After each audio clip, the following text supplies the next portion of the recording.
1 week. That's all it took. And I know what you've been doing. Rewatching, pausing every 30 seconds, hunting for clues, because that's what we do here at Wednesday Universe. We don't just watch, we dig deeper. And season 2, Burton went full show-off mode. Shakespeare quotes that literally predict deaths. Poe references stuffed into every corner, even echoes of his own Batman movies. I went through all 8 episodes frame by frame. Some of these Easter eggs are so subtle you probably missed them. Others, they were practically screaming in your face. Let's settle this once and for all, every reference, every hidden detail you caught or completely whiffed on.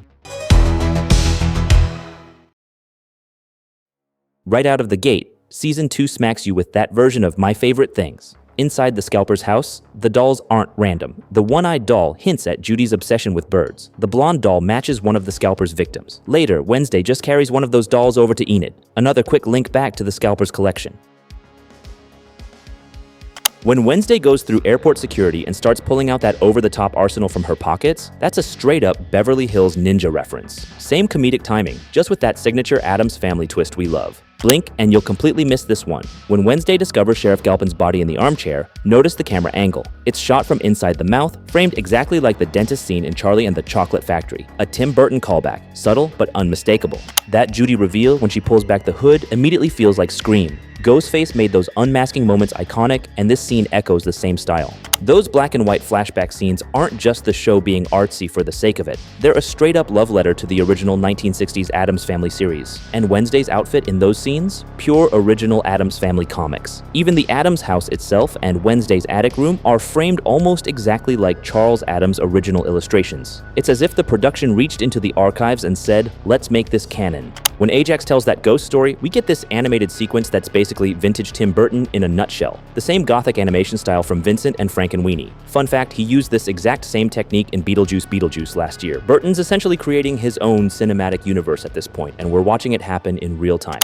And remember little Cole from The Sixth Sense? Yeah, Haley Joel Osment is now playing a serial killer called the Scalper. And it's not just the casting that delivers callbacks. The setting itself is loaded with references. When the students head off to camp, it's impossible not to think about Addams Family values. The second 90s movie where Wednesday and Pugsley are forced into a Sunshine and Smiles summer camp with overly enthusiastic scouts. The parallel is unmistakable, and it's the production's way of honoring that iconic camp sequence while creating something entirely new. Here's another subtle touch. Those chairs Morticia and Gomez sit in at Camp Jericho. They're styled after Morticia's high-backed throne from the 1960s series. Even in the middle of a summer camp, the production sneaks in that classic Addams Family silhouette. The casting of Steve Buscemi as Barry Dort was pure genius. They literally styled him to look like Edgar Allan Poe, and the show makes it clear, cutting directly from a portrait of Poe to Buscemi's face. Plus, Buscemi already worked with Burton on Big Fish, so this was basically a reunion waiting to happen. That food truck hanging out in the Nevermore courtyard? Telltale Cafe is obviously referencing Poe's The Telltale Heart. But actually look at the full menu. The entire menu is just Poe puns, and it's beautiful. During the pyre ceremony prep, there's a sculpture made of branches shaped like a raven. That's your Nevermore reference right there, plain and simple. And spoiler alert, ravens become absolutely massive in season 2, especially with the whole Aunt Ophelia connection that unfolds. During prank day at the clock tower, notice the blades hanging above. It's straight out of The Pit and the Pendulum. The imagery is clear. Poe's classic torture device reimagined as part of an Agnes prank. Those dormitory names aren't just random fancy-sounding words, they're all Shakespeare characters. Ophelia Hall from Hamlet, Caliban from The Tempest, Puck Hall from A Midsummer Night's Dream, and Thisbe Hall also from Midsummer Night's Dream. The production basically turned Nevermore into Shakespeare University. And look closely at Wednesday's clothing in the later episodes. She's literally wearing text from Poe's The Pit and the Pendulum printed on her shirt. The production decided to make her a walking literature reference, and it somehow works perfectly. And this is where Burton goes full meta. Wednesday pulls out that crossbow at camp. And the camera? Pure Batman 89. Same angles, same mood. Then there's the clock tower showdown, the squared spiral staircase, the overhead shots. Morticia and Wednesday facing Isaac with the same tension as Batman's final tower fight. If it feels familiar, it should. That's Joker and Vicky Vale all over again, just reimagined in Wednesday Universe. Fester's bath gets its own callbacks too. Rubber ducks? Straight from Batman Returns. The bubbles in bath? A wink to Addams Family values, where Christopher Lloyd delivered one of the most iconic takes on Uncle Fester. And the sewer scene, with Tyler stalking before being stalked, borrows its rhythm from Alien, light, shadow, perspective pulling horror from silence.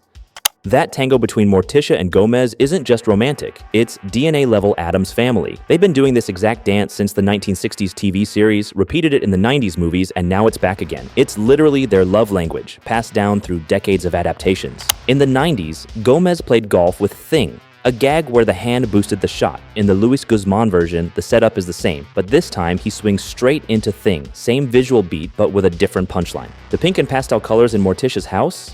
That's production making a joke that most people won't get. The original 1960s TV series was filmed in black and white, but the actual sets were pink and pastel because it looked better on camera. The characters are literally mocking something the original audience never got to see. And that shrunken head in the house? Yeah, they literally scanned Luis Guzman's face to make it. Because of course they did. The attention to detail is honestly insane. The house is packed with stuff from the original series. Bears, Iron Maidens, taxidermy turtles. It's like a greatest hits collection of 60s Addams Family. That license plate keeps showing up, and it's a beautiful homage to Charles Addams, the genius behind the original New Yorker cartoons. Burton is literally a huge fan of those comics, and it shows. Fun fact, Addams was from Westfield, New Jersey, which is exactly where he set the original cartoons. And here's another detail. When Wednesday discovers Morticia's secret romance novels under the pen name Barbara Jean Day, that's not just a random fake name. Barbara Jean Day was Charles Addams' real-life first wife, and she actually inspired him when creating Morticia. So Morticia using her name as a pen name, that's meta on another level. Detective Carl Bradbury's death, attacked by ravens, is pure Hitchcock's The Birds. But here, the birds aren't random forces of nature. They're under Judy's control, turning her flock into a weapon and making the scene even more terrifying.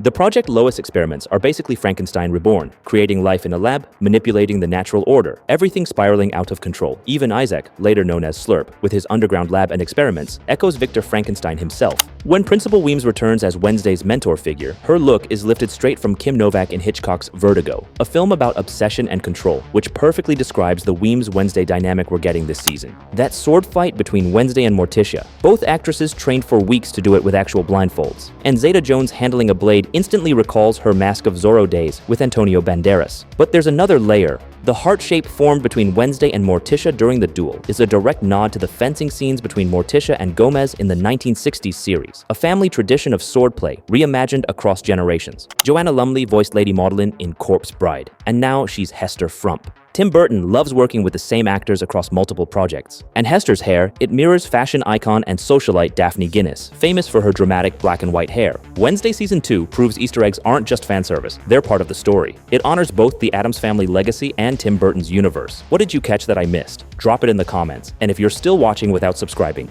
seriously, why? I'm Raphael CG, this is Wednesday Universe. See you in the next one.